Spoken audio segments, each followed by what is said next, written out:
Heren, ou olá.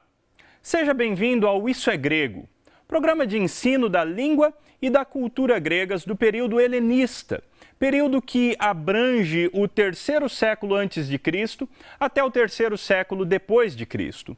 O Isso é Grego é um programa do Centro Presbiteriano de Pós-Graduação Andrew Jumper e do Instituto Presbiteriano Mackenzie.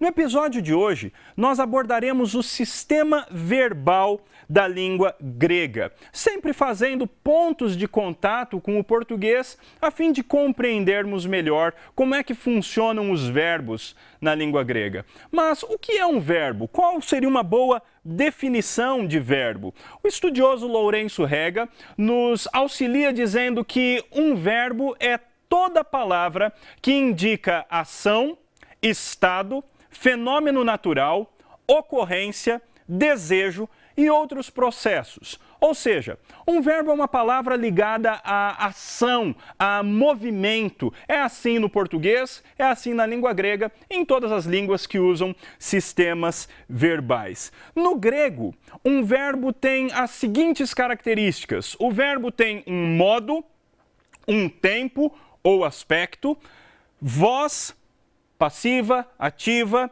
e uma pessoa, primeira, segunda, terceira pessoas do plural ou do singular.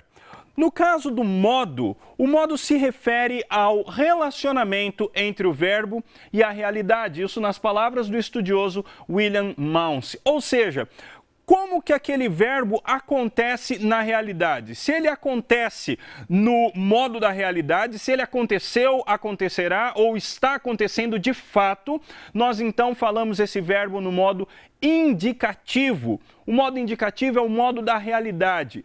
É o verbo, a ação, quando aconteceu no tempo e no espaço ou quando ela ainda vai tomar lugar no tempo e no espaço. Ou seja, uma ação que de fato acontece, aconteceu ou ainda está por acontecer. Se há uma possibilidade, se aquela ação à qual nós queremos nos referir é apenas uma possibilidade, o modo verbal usado deve ser o modo subjuntivo. O subjuntivo é o modo da possibilidade. Por exemplo, no português nós teríamos: se eu tivesse dinheiro, eu compraria um carro novo. Esses dois verbos, tivesse, compraria, estão no subjuntivo, que é o modo da possibilidade. Não é um fato real, é apenas uma possibilidade. Nós também temos, tanto no português quanto no grego, o modo imperativo, que é o modo de ordem ou de pedido. Por exemplo, no português, faça, coma, vá. São todos verbos que expressam o modo de ordem ou pedido. É assim também que se fazem os pedidos. E ainda no grego, nós temos também o modo optativo, que é o modo que diz respeito ao desejo ou à possibilidade. São esses, então, os 4 modos do sistema verbal grego. Além dos modos, no grego e também no português, nós temos o tempo verbal. O tempo no grego difere um pouco do sistema verbal português. No português, quando nós dizemos tempo, ele diz respeito apenas, de fato, ao tempo da ação. Se ela aconteceu no passado, no presente ou se vai acontecer no futuro. No caso da língua grega, isso é diferente. O tempo se refere tanto a passado, presente ou futuro, quanto também à qualidade da ação, ao aspecto da ação. Se é uma ação completa ou uma ação contínua, uma ação que ainda não terminou. Então, nós temos os seguintes tempos verbais na língua grega. Nós temos o presente, que diz respeito a uma ação linear. Por exemplo, no caso do português, atualmente as pessoas dizem eu estou fazendo, eu estou cantando ou estarei cantando. Isso, na verdade, é muito mais próximo do grego do que, de fato, da língua portuguesa. É um erro na língua portuguesa. Mas no grego, o tempo verbal presente funciona dessa forma. Eu estou fazendo, ou eu estou indo, eu estou comendo. Ou seja, diz respeito a uma ação linear, uma ação contínua e não apenas um ponto. Apesar de que algumas vezes, como exceção, o presente também indica um ponto, mas quando nós estudarmos o presente, veremos isso com mais detalhes. O futuro aponta no grego para uma ação pontual ainda por acontecer. Eu farei, eu irei. São apenas referências a uma ação ainda por acontecer, mas uma ação pontual. Não será algo contínuo, será algo pontual que acontecerá de uma vez por todas. O imperfeito diz respeito a uma ação contínua que aconteceu no passado. Por exemplo, uma boa maneira de traduzir um imperfeito grego para o português seria: eu estive comendo, ou eu estive comprando, ou seja, uma ação contínua, mas que já aconteceu no passado e agora no presente está completa. Ainda no grego nós temos também o auristo, que, diferente do imperfeito, que é contínuo, é uma ação passada pontual. O auristo é, portanto, uma ação pontual de algo completo que aconteceu no passado, uma referência a uma ação completa ocorrida no passado. Temos também ainda no grego o perfeito e o mais que perfeito. Ambos são ações pontilineares, são ações que aconteceram no passado, mas cujos efeitos continuam. No caso do perfeito, os efeitos continuam até o presente, o tempo no qual o orador ou o escritor está escrevendo ou falando. No caso do mais que perfeito, é uma ação que aconteceu no passado e cujos efeitos tiveram uma continuidade, mas que agora já terminaram, na época que o verbo está sendo usado.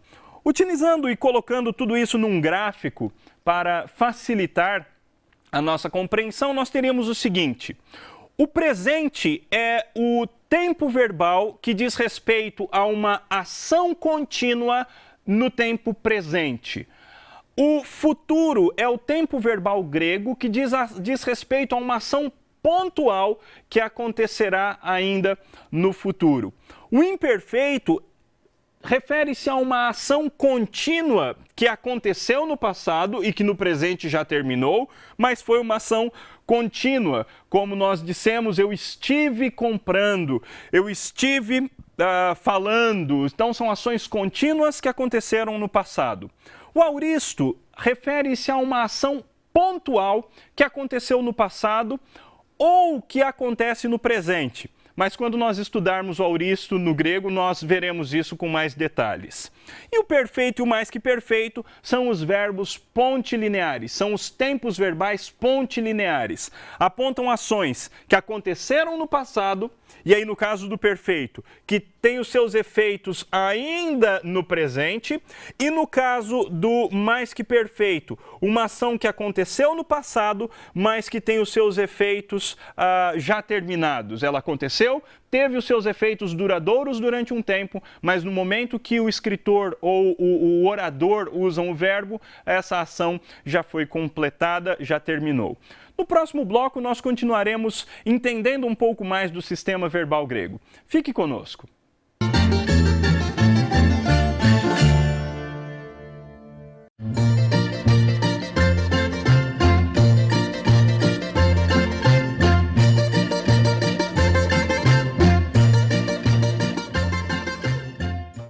O sinal da TV digital já está no ar e o melhor é que não precisa pagar assinatura para ver.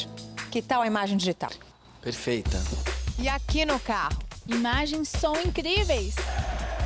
E a imagem do jogo de futebol?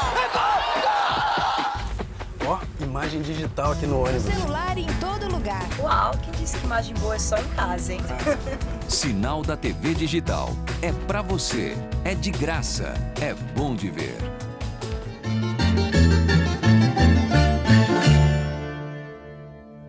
Esse é o Isso é Grego, programa do Centro Presbiteriano de Pós-Graduação Andrew Jumper, e no episódio de hoje nós estamos estudando o sistema verbal da língua grega. Nós já vimos que um verbo na língua grega tem modo, indicativo, subjuntivo, optativo, imperativo, e ele tem também tempo ou aspecto verbal, que no grego são presente, futuro, imperfeito, auristo, perfeito e mais que perfeito. Nesse bloco, nós continuaremos estudando algumas das características do sistema verbal grego. O verbo no grego tem também, como no português, voz. A voz refere-se ao relacionamento entre o sujeito e o verbo. Há 3 vozes na língua grega: ativa, passiva e média. Isso é uma das características que difere o português do grego. No português nós não temos a voz média, nós temos a ativa quando o sujeito pratica a ação do verbo, quando o sujeito faz a ação do verbo, eu fui, ou ele correu, ou vós correis. Tudo isso são verbos na voz ativa.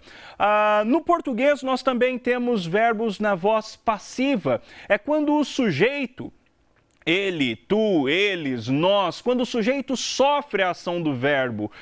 No caso do português, nós sempre precisamos de um verbo auxiliar a fim de formar a voz passiva. Então, por exemplo, eu fui batido, eu fui apanhado, eu fui pego. Então nós sempre precisamos de um verbo auxiliar a fim de mostrar que o sujeito da oração, ele sofre a ação do verbo. No caso do grego, nós simplesmente colocamos o verbo na voz passiva e então o leitor ou as pessoas que ouvem já entendem que o sujeito da frase, o sujeito da oração, ele está sofrendo a ação do verbo, ele está recebendo a ação do verbo. E no grego nós também temos a voz média. A voz média diz respeito a quando o sujeito pratica a ação em prol de si mesmo. Ou diz respeito a um verbo, o que seria no português no reflexivo, ou quando o sujeito tem uma intenção especial para si mesmo no caso daquela ação. E neste caso, então, nós teríamos uma ênfase na vontade do sujeito por trás da ação. Então, na voz média, o sujeito pratica a ação em si mesmo, para si mesmo ou de si mesmo. E por conta disso, a voz média pode indicar intensidade na língua grega.